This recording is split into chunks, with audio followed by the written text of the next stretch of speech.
To all those participating in this Zoom, we want to welcome you. First of all, hope that you had a Shabbat Shalom, a meaningful weekend. To those of you on the East Coast who are right now under storm conditions, weather conditions, we just want to wish you the best. Stay safe, stay healthy. A lot has happened since Wednesday, our last briefing, both in the areas of Judea and Samaria, Tulkarem, Qalqilia, many cities, Jenin, things that have been happening in southern and central Gaza, as well as events on the northern border.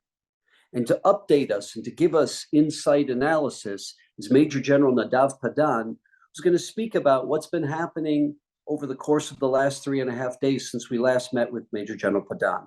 General Padan, thank you very much for joining us. Thank you, Steve.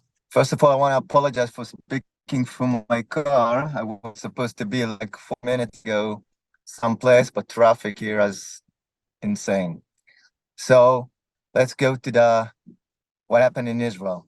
So if I follow from the north to the south and start with Iran, we all heard about the bombing and the suicide bomber in Iran during the Soleimani Memorial Day. ISIS already took responsibility for it, although the Iranian did whatever they can to put it on us without success. The US and other Western intelligence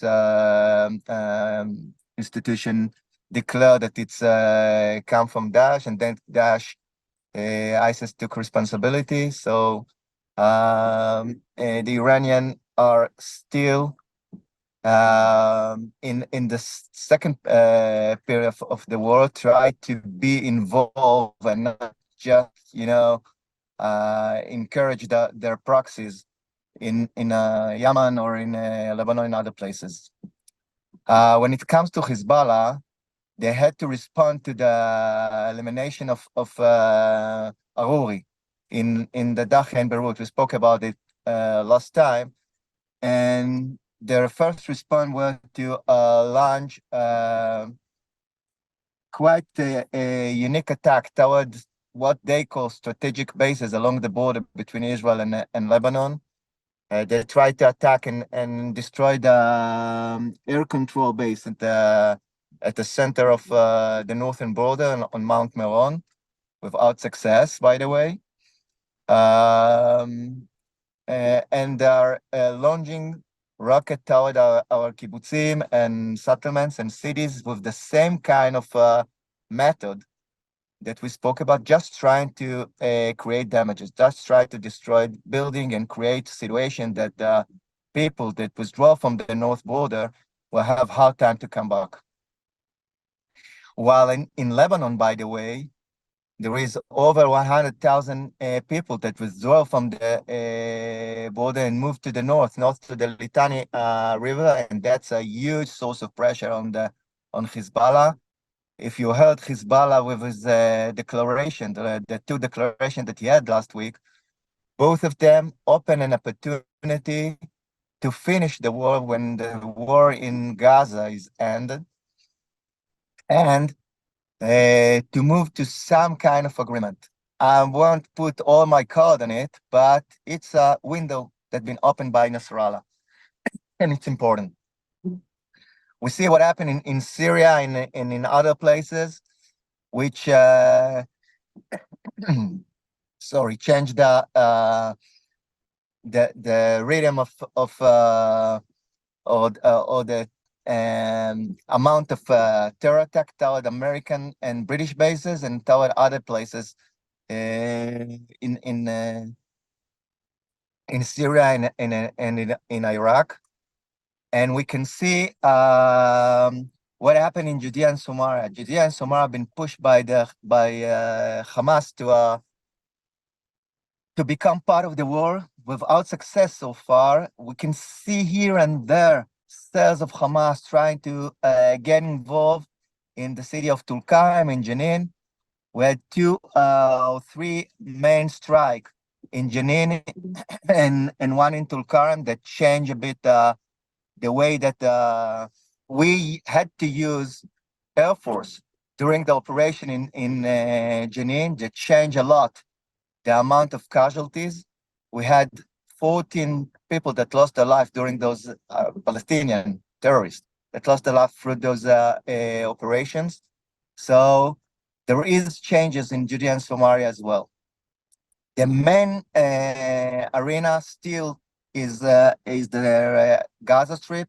In Gaza Strip, we're about to finish cleaning the main subterranean strategic tunnel in the north part of Gaza, and we start digging into those strategic tunnel in the area of Khan Younis at the south, and we keep our operation in two other places, in the refugees camp of the center and in close to the city of Rafiah, without getting all the way through the border between Israel and Egypt. We are trying to reach some kind of agreement with the Egyptian before we are getting forward with this operation.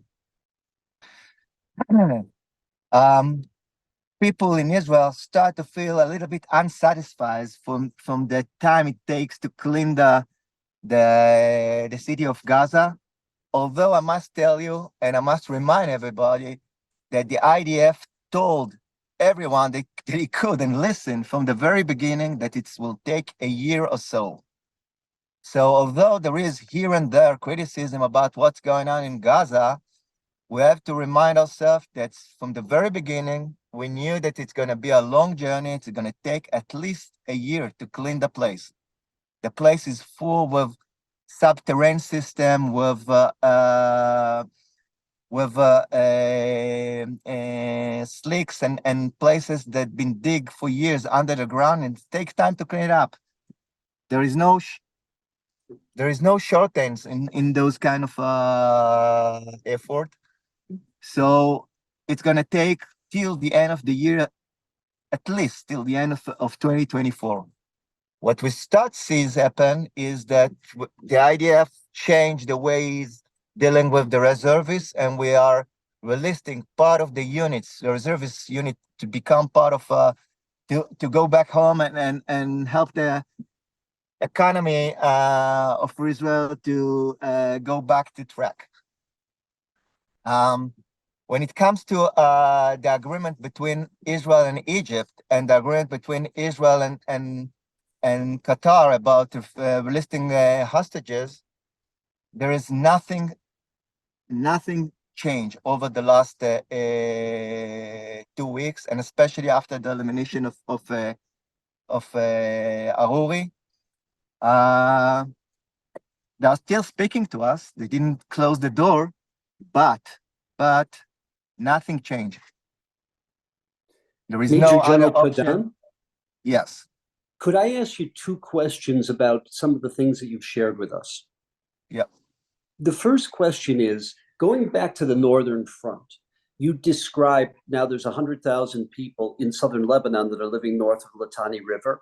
And as you shared with us earlier in the week, many of the Radvan, their elite terrorists, have moved as well, not necessarily north of the Litani, but further north. In the event that Lebanon, and you shared with us as well that Nasrallah's already, so to speak, telegraphed certain notions that he may be open for a discussion, some kind of a rapprochement for a short time. If they do that, from your perspective, I'm going to give you three options. Is that a function of Iran pushing them to do that? Is that a function of them doing it on their own? Or is that a function of both they and Iran realizing they're not in a position to win this with Israel and they better wait for another day? What would be your assessment of that? So I think it was a tactical movement. They were being under huge threat of Israeli Air Force close to the border and Israeli artillery. And they moved from the traditional post to a temporary post up to the north. I mean, it was a tactical military movement, nothing strategic change. But, you know, when you have to set an agreement, and part of the agreement that we want to achieve is to ask those troops to move north to the Litani River, it's going to be easier for Nasrallah to accept this kind of agreement because they're already there in some places. So I see a lot of positive um, things in those kind of tactical movement, although to your question, it's just military tactical maneuver that done to secure the ability of those troops to exist alive, to survive. That will happen. I mean, and if you go to the equipment and the skills that and the tools the Hezbollah used during the last few days, nothing dramatic change. Although there is speaks about accurate rocket, we don't have any evidence that will happen. They declare some kind of declaration that you can understand that they use different kind of rocket, but we didn't see it on the ground, to be honest. So what we're seeing on the ground is the continue of those tactical friction along the border and tactical maneuver that's been done to help the special forces of Hezbollah to survive. The second question, if you could elaborate for us what you shared, that before the IDF goes to the deep southern part of Rafah or Rafiah, which is on the Egyptian border, there would have to be some negotiation with the Egyptian military. Could you elaborate and explain what the issues are there? So under the agreement that we had with Egypt, and Egypt were part of most of the movement and most of the decision in Gaza Strip all over the last few years. And we agree not to have certain kind of forces, tanks and others along the border between Israel and Egypt. When Egypt fought ISIS in Sinai Peninsula, they asked us for permission to let the special forces get into the Sinai Peninsula and change the annex to the peace agreement, the military annex to the peace agreement. So we're asking the same right now. Sorry, for the Egyptian to allow us to operate with different kind of forces that are not part of the military annex to the peace agreement along the border between Israel and Egypt, and between Gaza Strip and Egypt along the Rafah corridor, what we call Philadelphia corridor. And from the intelligence that you have and that others have, the assumption is most of the very serious equipment that Hamas has used, they used on October 7th, they're using now, most of that came through tunnels between the Egyptian and Gaza border along the Philadelphia corridor, which is why that's strategically so significant. I would say that significantly part of it smuggled through the border between Egypt and Gaza. You have to remember that the city of Rafah is actually divided between Egypt and Gaza Strip. So there is families that are split.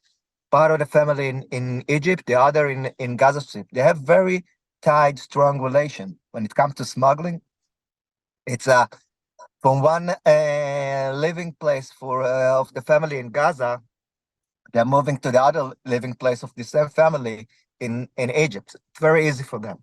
Strategically, that Philadelphia corridor is extremely significant for any long-term sustained security that Israel will have, i.e. the prevention of rockets, of bombs, of who knows what RPGs coming through to the hands of Hamas.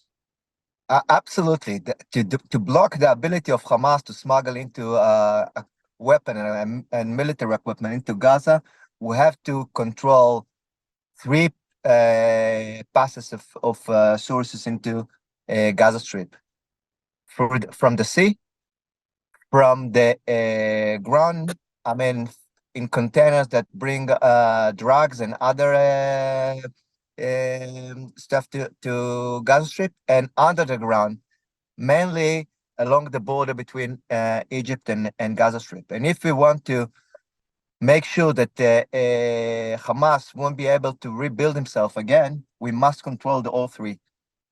And we must control the border between Egypt and Gaza Strip. And we are moving forward with this negotiation. We have some agreement. We just have to continue with this negotiation I have all the reason to believe that we can solve it with the Egyptian. Our last question for you is an area that you were discussing in terms of Tulkarem, Jenin, where we lost a member of the border police, the Shmar HaGvul. What's happening there? The depth and the significance of what is being dismantled, of who's being arrested. If you could elaborate a little bit more, you have in the past, but particularly in terms of what we've seen over the last week. So we're dealing with cells of three organizations. When it comes to Tulkarem, it was mainly Hamas. When it comes to Jenin, it was Hamas, Islamic Jihad, and even Fatah, the Tanzim, the organization that work under the PLO, under Fatah in Jenin. And they are trying to copy what they see in Gaza, by the way, using IEDs, improvised explosive devices. That the reason for the event that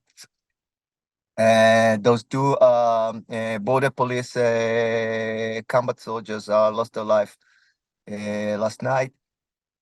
It was ID improvised explosive device, and they're trying to dig tunnels, and they're trying to copy the tactical lesson learned from Gaza Strip, although it's different terra and they got different abilities. Just for the people who are participating, an IED, if you could elaborate, is a roadside bomb. It's something that could blow up a Humvee. It could blow up a military vehicle. So it's a title of huge families of improvised explosive devices that can go from anti-man's explosive devices to anti-tank explosive devices. Some of them are the size of bird that it's half a ton of ammunition that bury under the ground that can destroy armored truck or even tanks sometimes. So it's a huge family. What we saw in Jenin so far is a few hundred kilos, which is like 500 pounds IEDs. Those are significantly big IEDs, and I don't know the exact size of the IED from last night, but it seems to me from the videos that it's at least 400-pound IED. It's a very big explosive device that can destroy a truck, and that's what happened. Are those smuggled, or those are actually built in the Jenin factories themselves? So they build it in Jenin, but they use TNT that they steal from mines along the border between Israel and Jordan, for example, or old mine in Judea and Samaria. They just dig and pull out the mines and use the TNT from those mines to create those explosive devices. They also build their own improvised explosive materials, which is not that sophisticated. But when you see big bomb, it's mainly TNT. Are there any other topics, any thoughts you want to share with us? Just before that's the case, I want to share with everyone, literally in the last minute, a very, very urgent issue came up with the special envoy of anti-Semitism, who we advertised would be joining Major General Nadav Padan. And that, of course, is, I apologize, Michal Cutler. Michal Cutler, who we've had as a guest for our briefing in the past, specifically said she will do a rain check. We're going to see if we can get her either for Wednesday or next Sunday. But because of an urgent thing that came up the last minute, she literally had to, to cancel about 5 minutes before we were about to go on the broadcast. We will have her in an upcoming briefing. But I apologize. I want to go back to, for the last thoughts of Major General Nadav Padan. Any thoughts you want to share with us in terms of what's happening, what we should be looking forward to? So the last thing I want to share is that this pattern of war, which is a very long war, will force us to keep our unity, to be together, and to stop the criticism inside our people and between the IDF and the leadership, and clean this war from politics, because it's going to be very tough to continue speaks and asks the reservists to risk their life to secure Israel if we start moving back to the criticism and the friction that we had before October 7, in October 6. So our main effort, if I can say, that we have a significant role in keeping it together, is to keep our people together, to keep the unity, to make sure that spiritually we are ready to fight a long fight. Otherwise, we're not gonna win it. To win Hamas, we have to be able to do this long journey. And to do this long journey, we have to have a support. So what we're doing as the FIDF, by sending our care and support to the people of Israel, is significantly important those days. It's really what will able the Israel and the IDF win this war. So thank you again for your support. It's the best ammunition you can send to Israel, better than any helmet, any drone, or whatever. Spiritual, the IDF, spiritual, the spirit of Israel, and let us be able to keep the spirit for the end of the war and win this war in Gaza Strip and other places. So thank you.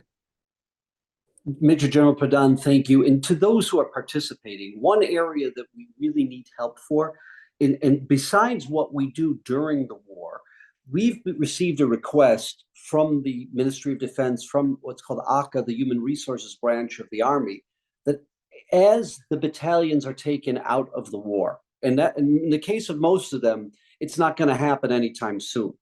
But as they're taken out, there's something in Hebrew known as Shvuah Lechidut. We refer to it as the week of soldier recharge.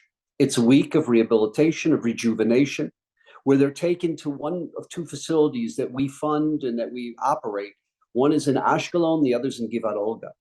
And during that week, after a long, hard war, it gives the soldiers the opportunity to debrief, to be assessed by medical professionals, mental health professionals, to bond, not wearing their uniform, but through incredible educational exercises, other exercises, and just to breathe and to come together as a unit.